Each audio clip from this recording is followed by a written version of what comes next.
हाँ देखो, हम लोगों को ये जो प्रॉब्लम्स को डिस्कस करना है। प्रॉब्लम क्या है कि as per diagram you can see there is a triangular wedge like body is given, which is kept on a smooth horizontal surface, and by external applying force with an acceleration of E naught, which is numerically equal to g, is applied on it horizontally so as to push the wedge in the rightward direction, and there is a block of mass m initially kept on the smooth inclined plane of it.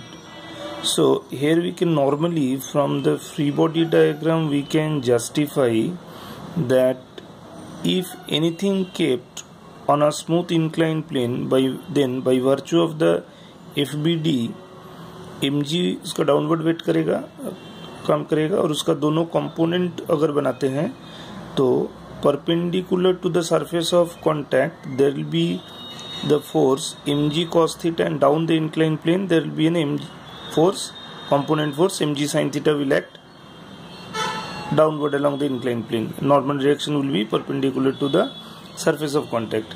Now important thing is that here in this question it says that the mass m, which is kept on the inclined plane, will move along the inclined plane of the wedge from the lower point to higher point. That is, it will move along the line C to A. How can it be possible that basically when mg sin theta is a force acting down the inclined plane, how can a mass move up the inclined plane?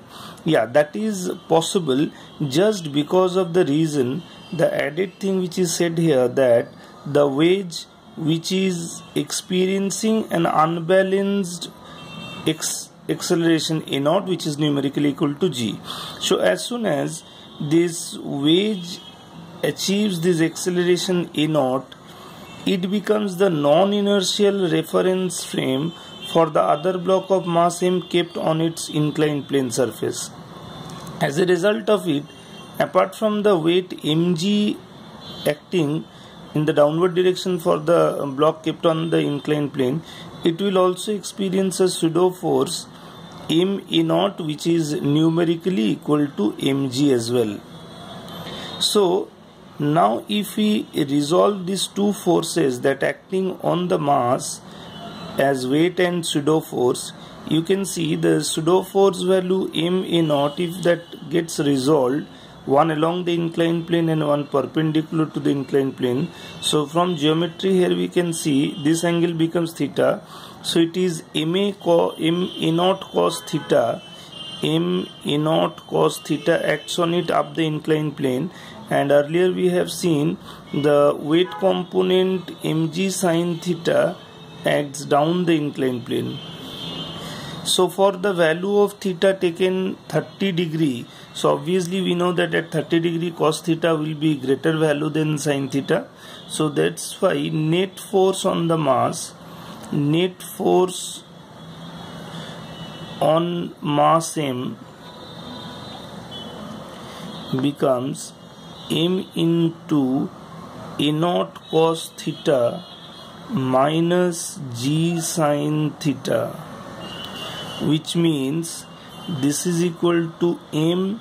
A naught is also given to be g, so we can take g also common, and then it is cos theta minus sin theta. So that can be written mg into cos 30 degree minus sin 30 degree. Okay, so cos 30 degree is root 3 by 2 and sin 30 degree is half. So here we can say this force is mg into root 3 minus 1 by 2. This is the net force what this mass experience up the inclined plane. So here you can see this body will have a net force in the upward direction, which is this F force will be acting on it in the upward direction, and that is the reason why the mass will have a tendency of motion of moving relatively upward with respect to the inclined plane of the moving wedge, right? So therefore we can say the distance AC or the length AC that can be covered by using half A into t square. As because it had no initial velocity along the inclined plane, so it starts moving upward due to this resulting acceleration due to resulting force. So